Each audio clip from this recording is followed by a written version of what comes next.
Hello guys, welcome to the third part of the Feeling is the Secret detail book summary. पहले दो part में हमने chapter 1 और chapter 2 के बारे में डिटेल डिस्कस किया था। दोस्तों चैप्टर 1 था law and its operation, chapter 2 था स्लीप और अभी हम इस वीडियो में चैप्टर 3 और चैप्टर 4 के बारे में डिटेल डिस्कशन करेंगे। चैप्टर 3 है दोस्तों प्रेयर के बारे में और चैप्टर 4 है फीलिंग के बारे में। दोस्तों लास्ट वीडियो में हमने ये जाना था कि दो डोर है, उसके माध्यम से आप सबकॉन्शियस माइंड को रिप्रोग्राम कर सकते हो और वो दो डोर कौन से है। पहली डोर है दोस्तों स्लीप और सेकंड डोर है जो कि हम आज डिस्कस करने वाले हैं वो है प्रेयर। दोस्तों प्रेयर माइंड की एक स्टेट है जहाँ पे कॉन्शियस और सबकॉन्शियस माइंड एक दूसरे के काफ़ी क्लोज आते हैं, काफ़ी नज़दीक आते हैं। It's like a slip, prayer is one of the special kind of meditative state. तो दोस्तों देखते हैं ऑथर इस बारे में क्या लिखते हैं। दोस्तों ऑथर लिखते हैं कि prayer is an illusion of sleep which diminishes the impression of the outer world and renders the mind more receptive to suggestion from within। दोस्तों प्रेयर में हम हमारे बॉडी को, हमारे माइंड को पूरी तरीके से रिलैक्स कर देते हैं और जब हम हमारे बॉडी को और माइंड को पूरी तरीके से रिलैक्स कर देते हैं तो you are going into an alpha state of mind.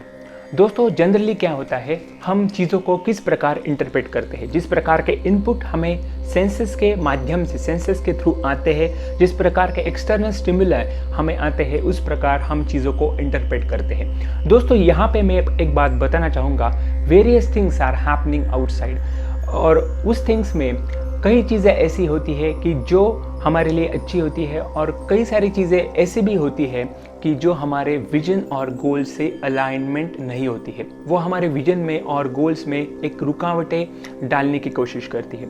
दोस्तों प्रेयर में हम हमारे माइंड को अल्फा स्टेट में ले जाते हैं तो उसके माध्यम से हम एक्सटर्नल वर्ल्ड से, एक्सटर्नल थिंग्स से खुद को डिटैच कर लेते हैं और प्रेयर में हम एक सजेशन देते हैं, अफर्मेशन देते हैं खुद को जो आपके गोल्स को और विजन के साथ अलाइन होता है, रिलेटेड होता है। दोस्तों आगे ऑथर बोलते हैं the mind in prayer is in a state of relaxation and receptivity akin to the feeling attain just before dropping off to sleep. दोस्तों ये प्रेयर जो ऑथर ने बताई है वो रेगुलर प्रेयर से काफ़ी डिफरेंट है, काफ़ी अलग है। और ऑथर यहाँ पे बोलते हैं कि प्रेयर हमारी बिलीफ सिस्टम, हमारे एक्शंस, हमारे डिसीजंस इम्प्रूव करती है।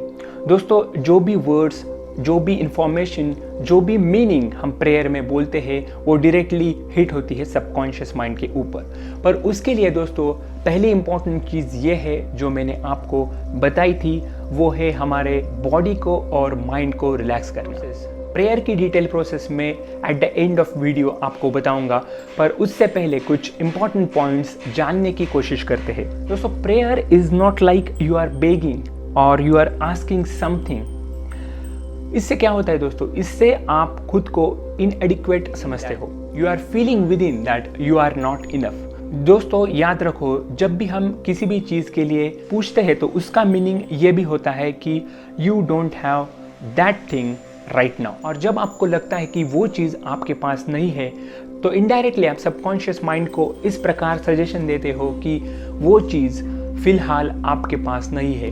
और जब सबकॉन्शियस माइंड वो थिंग पिक कर लेता है तो आपको पता है जो भी आइडिया, जो भी फीलिंग सबकॉन्शियस माइंड पे जाती है, इम्प्रेस हो जाती है, उसको वो रियलिटी में मैनिफेस्ट करता है।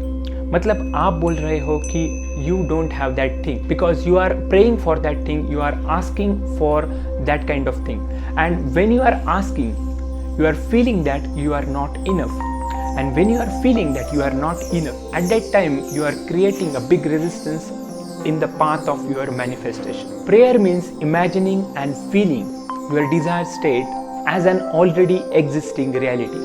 मतलब प्रेयर में हम ये इमेजिन करते हैं, हम ये फील करते हैं कि जो भी चीज़ें हम डिज़ायर करते हैं, जो भी चीज़ें हम चाहते हैं वो चीज़ें रियलिटी में मौजूद है। मतलब you are giving the suggestion that you already have this thing. दोस्तों प्रेयर में जो भी वर्ड्स होते हैं, जो भी इंफॉर्मेशन होती है और जो भी उसका मीनिंग होता है, उसे जब हम फेथ के साथ करते हैं, बिलीव के साथ करते हैं, वो वर्ड्स, वो मीनिंग हमारे सबकॉन्शियस माइंड पे इम्प्रेस हो जाती है और उसके माध्यम से हम सबकॉन्शियस माइंड को प्रोग्राम कर सकते हैं। दोस्तों आगे ऑथर बात करते हैं, your prayer must be answered if you assume the feeling that would be yours, where you already in possession of your objective. The moment you accept the wish as an accomplished fact, the subconscious finds means for its realization to pray successfully then.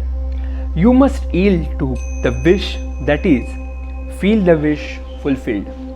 दोस्तों यहाँ पे मैं आपको ये चीज़ इस प्रकार से explain करना चाहूँगा कि जब हम प्रेयर करते हैं तो प्रेयर करते वक्त हमारी बिलीफ किस प्रकार रहनी चाहिए। So you have to adopt this kind of feeling, I am enough और I am more than enough. मतलब जब हम इस प्रकार के बिलीफ सिस्टम के साथ प्रे करते हैं तो क्या होता है दोस्तों, आई am enough and I am more than enough, ये दो इस प्रकार की बिलीफ सिस्टम है जहाँ पे हम हमारे सबकॉन्शियस माइंड को ऐसे फील करवाते हैं, ऐसे सजेस्ट करते हैं कि वी हैव ऑलरेडी एवरीथिंग, हमारे पास सभी चीज़ें हैं जो हमें चाहिए, वो चीज़ें हमारे अंदर है। Because you are telling yourself that I am more than enough और आई एम इनफ। दोस्तों जब हम प्रेयर इस प्रकार करते हैं, मतलब उस प्रेयर में हम कुछ मांग रहे हैं गॉड से और भगवान से और यूनिवर्स से, उस वक्त हमारी बिलीफ सिस्टम किस प्रकार की होती है,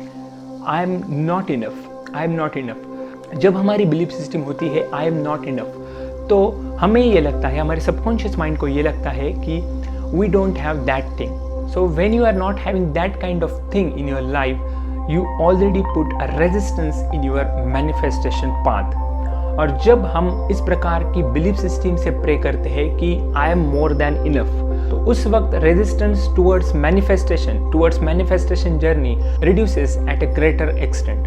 मतलब आपका जो रेजिस्टेंस है मैनिफेस्टेशन के पाथ में वो काफ़ी हद तक कम हो जाता है, because you have this belief I am more than enough. आपके पास सभी चीज़ें मौजूद है जो आपको चाहिए। दोस्तों आगे ऑथर बात करते हैं, the perfectly discipline man is always in tune with the wish as an accomplishment fact. दोस्तों मतलब जो मैन डिसिप्लिन के साथ अपनी ज़िंदगी बिताता है, वो एक फेथ के साथ, एक बिलीफ के साथ अपनी ज़िंदगी के हर एक पल को एंजॉय करता है।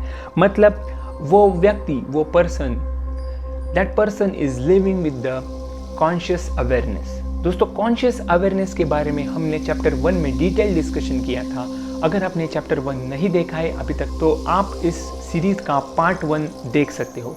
परफेक्टली डिसिप्लिन मैन की खासियत क्या है, ट्रेट क्या है, वो फिजिकल लेवल पर, मेंटल लेवल पर, स्पिरिचुअल लेवल पर अलाइन होता है अपने गोल के साथ, अपने विजन के साथ। Means think related to it, feel related to it and act related to it. मतलब हमारी माइंड, बॉडी और सोल एक दूसरे के साथ अलाइन होनी चाहिए और इस तीनों पार्ट पर, इस तीनों लेवल पर विजन के लिए, गोल्स के लिए हमें वर्क करना है। दोस्तों अभी बात करते हैं प्रैक्टिकल की, प्रेयर कैसे डिज़ाइन करें। दोस्तों उससे पहले मैं आपको बताना चाहूँगा कि प्रेयर करने से पहले आपको आपके माइंड को और बॉडी को पूरी तरीके से रिलैक्स करना है और उसके बाद डीप ब्रीदिंग की एक्सरसाइज करनी है। दोस्तों जब हम डीप ब्रीदिंग की एक्सरसाइज करते हैं तो मन में जो अननेसेसरी थॉट्स है वो कम हो जाते हैं, और जब अननेसेसरी थॉट्स कम हो जाते हैं तो ऑटोमेटिकली आपका माइंड रिलैक्स होता है और वो स्लोली अल्फा स्टेट में प्रवेश करता है। और उसके बाद आप इस प्रकार के प्रेयर आप डिज़ाइन कर सकते हो जो आपके गोल्स को, आपके विजन को अलाइन करते हैं। Dear God, every day I wake up determined to persevere and never give up. There is nothing that can stop me from progressing full speed ahead to achieve my goals. I am a formidable force to be reckoned with because I have teamed up with you and have embraced all the greatness you envision for me. दोस्तों इस प्रकार की prayer आप design कर सकते हो खुद के लिए और उसे आपको खुद को मेंटली रिपीट करना है अल्फा स्टेट में। दोस्तों इस प्रकार की प्रेयर आपको बहुत ही हेल्प करेगी, आपके सबकॉन्शियस माइंड को हेल्प करेगी सक्सेस प्रोग्राम के लिए। तो दोस्तों अभी जानते हैं फीलिंग्स के बारे में। Every idea has an associated feeling. दोस्तों हर एक आइडिया के साथ एक फीलिंग अटैच होती है, एसोसिएट होती है। Take the feeling related to your realised wish by taking the emotion you would have if your desire was already reality. दोस्तों अगर आपको बिलीव करना है तो सबसे पहले आपको फील करना पड़ेगा। According to your faith and feeling it will happen to you. Remember this, you will not attract what you want, you will attract what you are। दोस्तों आज के वीडियो में इतना ही। इस वीडियो में हमने डिस्कस किया प्रेयर के बारे में और उसके साथ साथ फीलिंग के बारे में। प्रेयर और फीलिंग कितने इंपॉर्टेंट है हमारे गोल्स को अचीव करने के लिए, विजन को अचीव करने के लिए। दोस्तों अगर आपको ये वीडियो पसंद आता है तो वीडियो को ज़रूर लाइक कीजिए। दोस्तों ये वीडियो आपको कैसी लगी ये आप कमेंट बॉक्स में मेंशन कर सकते हो, और उसके साथ साथ ही अगर आप इस चैनल पे नए हो तो make sure to hit the subscribe button and press the bell icon. So thank you so much for watching this video. I'll see you in the next video. Till then, stay happy and stay blessed.